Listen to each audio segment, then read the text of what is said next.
Hi, I'm Janet Barchett, and it's the 30th of August, not 2014, at the Midwest Skydiving Reunion.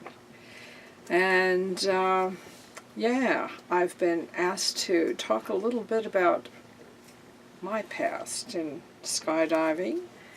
And yeah, I used to hang out with the skydivers from Western Michigan University.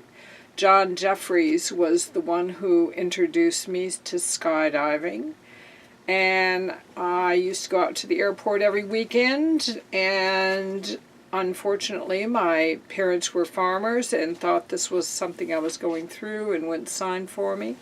So I hung out at the airport for almost 3 years before they signed for me, and became very familiar with Austin Lake Skydiving, Pegasus Skydiving, and affiliated with Western Michigan University.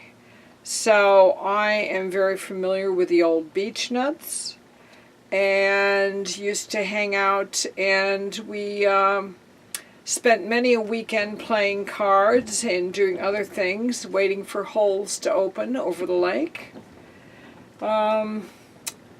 Yeah, and got to become very good friends, actually. And so got to know Sam Brown, Sandy Reed, Jerry Brinkerhoff, oh gosh, all the Beechnuts, Don Carpenter, who else? The list goes on.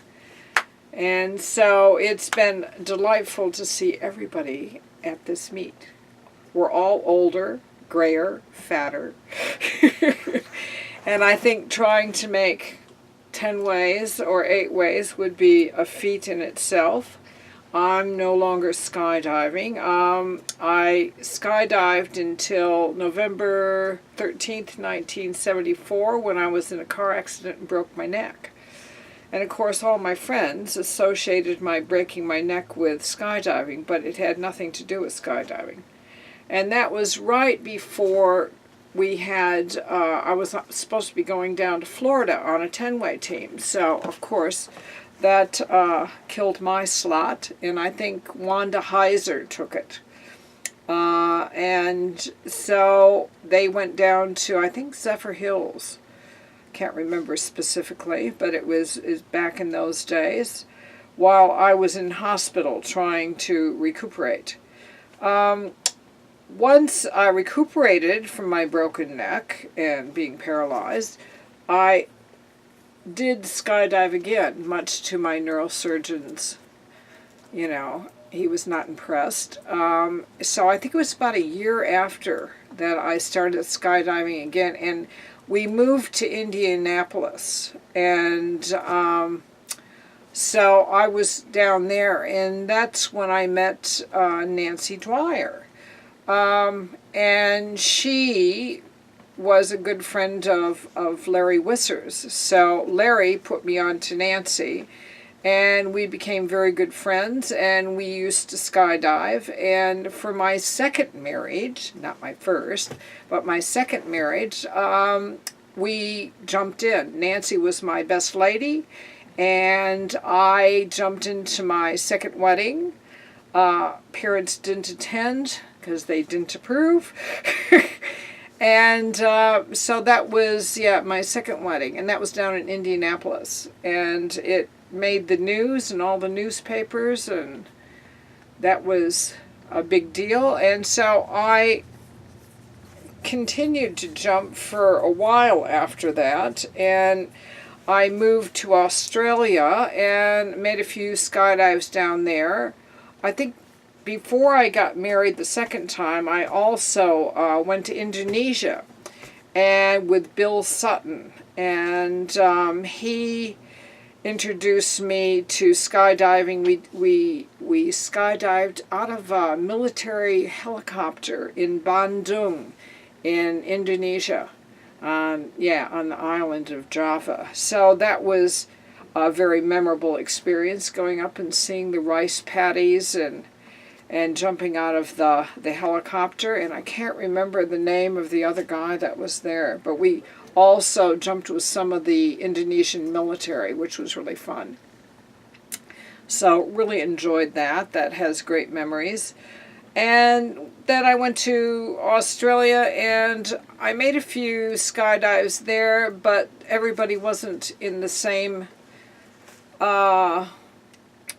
I just thought they were a bit careless at that time, and so I decided when they were popping stubbies going up, flying up, I decided that maybe this was a time to consider giving skydiving away.